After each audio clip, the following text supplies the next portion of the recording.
Betapa beruntungnya Enzo Maresca mewarisi skuad bertabur bintang yang sebelumnya dibentuk dan disempurnakan oleh Pep Guardiola. Namun di sisi lain, Maresca mungkin juga menjadi salah satu pelatih paling sial di dunia.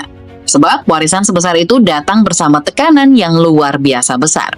Ia bukan sekadar menggantikan seorang pelatih biasa, melainkan Guardiola, manajer tersukses dalam sejarah Manchester City, sekaligus salah satu sosok paling berpengaruh dalam sepak bola dunia selama 2 dekade terakhir. Kini Maresca harus membuktikan bahwa dirinya mampu menjaga standar yang telah dibangun Guardiola, sekaligus menciptakan identitasnya sendiri. Lantas, apakah pelatih asal Italia itu benar-benar sudah mempersiapkan semuanya untuk menghadapi tantangan terbesar dalam kariernya? Simak sampai tuntas. Tidak ada skuad di Premier League yang memiliki kedalaman seperti Manchester City. Bahkan Arsenal yang baru saja menjadi juara bertahan pun sulit menandinginya. Data Transfermarkt menunjukkan nilai pasar skuad The Citizens mencapai 1,47 miliar euro atau sekitar 30,2 triliun rupiah, tertinggi di Inggris. Salah satu warisan terbesar Guardiola adalah Erling Haaland, penyerang 26 tahun yang menjadi mesin gol utama City. Selama 10 tahun menangani klub, dari 2016 hingga 2026, Guardiola mengubah City menjadi penguasa Inggris dengan 17 trofi mayor, termasuk 6 gelar Premier League dan Liga Champions pertama dalam sejarah klub. Maresca sadar betul bahwa pekerjaan ini datang dengan resiko besar. Sebagus apapun hasil yang ia raih, dirinya akan terus dibandingkan dengan Guardiola, terutama pada awal masa kepemimpinannya. Bahkan Maresca sendiri mengakui bahwa setelah 10 pertandingan, berapapun jumlah poin yang dikumpulkan, orang-orang tetap akan membandingkannya dengan catatan Pep. Carlo Ancelotti pun pernah merasakan tekanan serupa ketika menggantikan Guardiola di Bayern Munchen pada 2016. Ia hanya bertahan 13 bulan sebelum akhirnya dipecat. Namun Maresca tidak ingin terjebak dalam bayang-bayang tersebut. Ia sejak lama menganggap Guardiola sebagai manajer terbaik abad ini dan memahami bahwa bagi para penggemar City, Pep memang nyaris tidak tergantikan. Karena itu fokusnya sederhana, membangun kembali The Citizens dengan caranya sendiri. Menariknya, sehari sebelum resmi diperkenalkan sebagai pelatih City, Maresca bahkan menemui Guardiola di Barcelona untuk meminta sebanyak mungkin masukan dari mantan gurunya tersebut. Hubungan keduanya memang sudah terjalin sejak Maresca menjadi asisten Guardiola pada musim 2022-2023. Mereka menghabiskan beberapa jam berbicara mengenai situasi City dan apa yang mungkin dihadapi Maresca. Namun pada akhirnya sang pelatih Italia sadar bahwa saran Guardiola hanyalah titik awal. Setelah mendengarkan sang guru, ia tetap harus melihat sendiri kondisi skuad, memahami setiap persoalan, lalu menentukan bagaimana Manchester City akan berkembang di bawah kepemimpinannya. Mantan pelatih Chelsea itu berusaha keras untuk melepaskan diri dari bayang-bayang Guardiola. Itu bisa terlihat dari hal kecil, seperti penempatan kantornya. Alih-alih mengambil ruangan milik Guardiola, dia justru lebih memilih berkantor di ruangan mantan asisten pelatih City Pep Lijnders. Terlepas dari warisan besar yang ditinggalkan Guardiola, Maresca kini harus mulai menunjukkan identitasnya sendiri lewat sejumlah keputusan penting.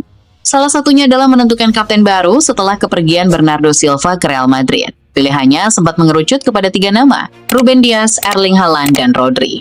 Namun dengan Rodri yang dikabarkan semakin dekat menuju Barcelona, persaingan praktis tinggal menyisakan Dias dan Haaland.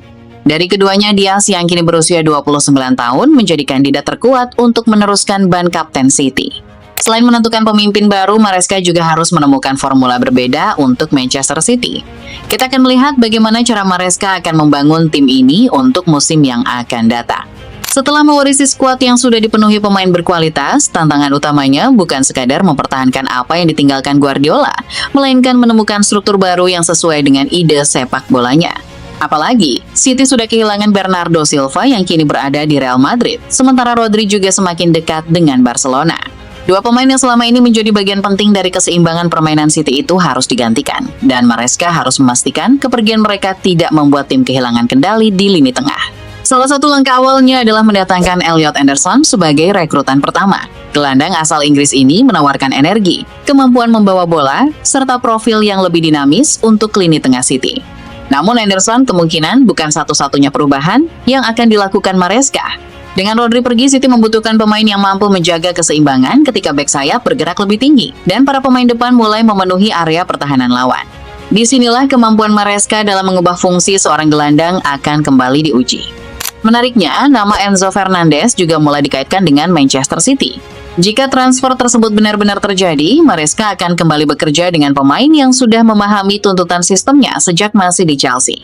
Fernandes bukan sekadar gelandang yang bertugas mengontrol permainan dari belakang.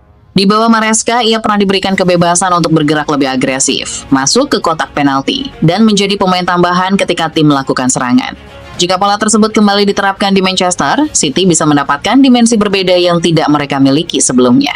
Di sisi lain, Maresca juga memiliki Ayub Buadi yang disebut akan merapat ke Manchester City. Pemain muda tersebut memberikan opsi jangka panjang untuk membangun kembali lini tengah dengan profil yang lebih segar. Kehadirannya bersama Anderson dan kemungkinan Fernandes membuat Maresca memiliki kombinasi pemain dengan karakter berbeda. Ada energi untuk bergerak, kemampuan mengontrol permainan, serta pemain yang bisa menyerang ruang dari lini kedua. Ini penting karena City tidak bisa terus bergantung pada satu sosok seperti Rodri untuk menjaga keseimbangan seluruh struktur permainan.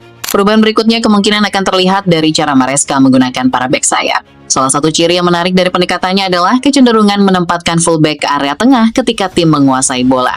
Dengan begitu, City bisa memiliki tambahan pemain di lini tengah tanpa harus mengorbankan jumlah pemain di depan. Profil pemain seperti Matheus Nunes bahkan sangat cocok dengan gagasan tersebut karena ia memang memiliki latar belakang sebagai gelandang sebelum lebih sering dimainkan sebagai bek kanan. Sementara Nico O'Reilly juga memiliki pengalaman sebagai gelandang sejak berada di akademi, sehingga keduanya dapat menjadi opsi untuk membentuk struktur baru dalam fase pembangunan serangan. Dan perubahan itu pada akhirnya akan memengaruhi cara pemain-pemain depan Manchester City bermain. Ketika fullback masuk ke tengah dan satu atau dua gelandang bergerak lebih tinggi, pemain sayap akan mendapatkan ruang yang lebih besar untuk tetap berada di area lebar atau menyerang ruang di belakang pertahanan. Sementara di tengah, Maresca bisa menciptakan situasi dengan lebih banyak pemain yang masuk ke kotak penalti ketika serangan berkembang. Jadi City tidak hanya akan mencoba menguasai bola, tetapi juga menggunakan penguasaan tersebut untuk menciptakan keunggulan jumlah pemain di area-area penting. Namun perubahan terbesar mungkin tetap berada pada cara Maresca memaksimalkan pemain yang sudah ada. Ia tidak datang untuk membongkar seluruh skuad dan menggantinya dengan pemain pilihannya sendiri. Justru tantangannya adalah menemukan fungsi baru bagi pemain-pemain yang diwariskan Guardiola. Jika Anderson bisa menjadi gelandang yang lebih dinamis, Fernandes benar-benar datang dan diberi peran agresif, Buadi berkembang sesuai harapan, sementara para fullback mampu memberikan keunggulan di tengah, maka Maresca perlahan bisa membentuk Manchester City yang berbeda tanpa kehilangan kualitas yang membuat mereka begitu dominan selama era Guardiola.